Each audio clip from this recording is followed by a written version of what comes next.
I stand here today humbled by the task before you, grateful for the trust you've bestowed, mindful of the sacrifices borne by our ancestors. I thank President Bush for his service to our nation.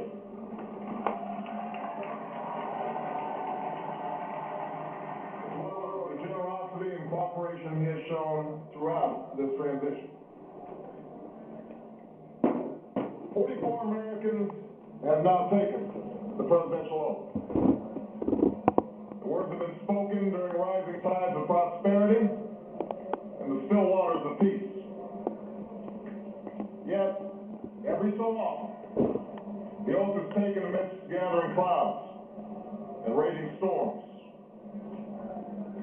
At these moments, America has carried on not simply because of the skill or vision of those in high office, but because we, the people, have remained faithful to the ideals of our forebears and true to our founding documents.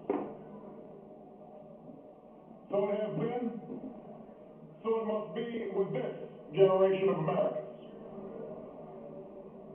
That we are in the midst of crisis is now well understood. Our nation is at war against a far-reaching network of violence and hatred. Our economy is badly weakened, a consequence of greed and irresponsibility on the part of some, but also our collective failure to make hard choices and prepare the nation for a new age. Homes have been lost, jobs shed, businesses shuttered. Our health care is too costly, our schools fail too many, and each day brings further evidence that the ways we use energy strengthen our adversaries and threaten our planet. These are the indicators of crisis, subject to data and statistics. Less measurable, but no less profound, is a sapping of confidence across our land. A nagging fear that America's decline is inevitable, that the next generation must lower its sights. Today, I say to you that the challenges we face are real. They are serious and they are many. They will not be met easily or in a short span of time. But know this, America, they will be met.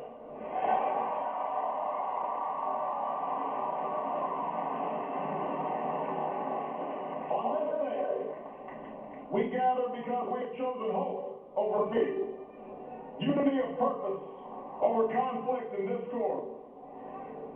On this day, we come to proclaim an end to the petty grievances and false promises, the recriminations and worn-out dogmas that for far too long have strangled our politics.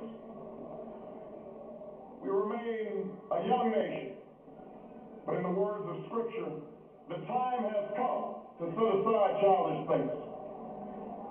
The time has come to reaffirm our enduring spirit, to choose our better history, to carry forward that precious gift, that noble idea passed on from generation to generation, the God-given promise that all are equal, all are free, and all deserve a chance to pursue their full measure of happiness.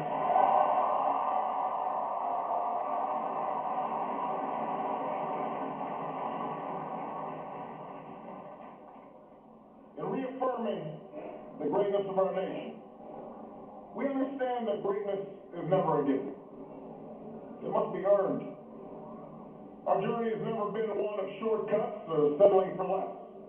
It has not been the path for the faint-hearted, for those who prefer leisure over work or seek only the pleasures of riches and fame. Rather, it has been the risk-takers, the doers, the makers of things, some celebrated, but more often men and women obscure in their labor, who have carried us up the long, rugged path towards prosperity and freedom. For us, they packed up their and traveled across oceans in search of a new life. For us, they toiled in sweatshops and settled the West, endured the lash of the whip, and plowed the hard earth. For us, they fought and died in places like Concord and Gettysburg, Normandy, and Khe Sanh. Time and again, these men and women struggled and sacrificed and worked till their hands were raw so that we might live a better life. They saw America as bigger than the sum of our individual ambitions, greater than all the differences of birth or wealth or faction. This is the journey we continue today. We remain the most prosperous, powerful nation on earth.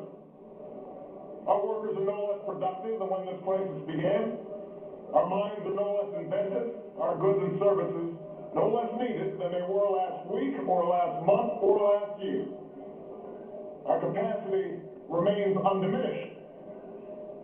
But our time of standing pat, of protecting narrow interests and putting off unpleasant decisions, that time has surely passed. Starting today, we must pick ourselves up, dust ourselves off, and begin again the work of remaking America.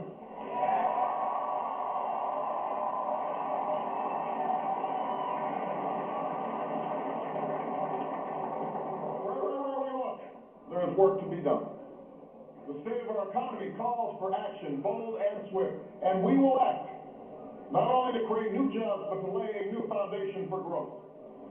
We will build the roads and bridges, the electric grids and digital lines that feed our commerce and bind us together. We will restore science to its rightful place and wield technology's wonders to raise healthcare's quality and lower its cost.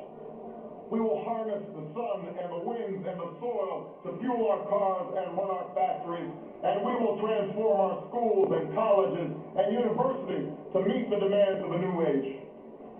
All this we can do. All this we will do. Now, there are some who question the scale of our ambitions, who suggest that our system cannot tolerate too many big plans.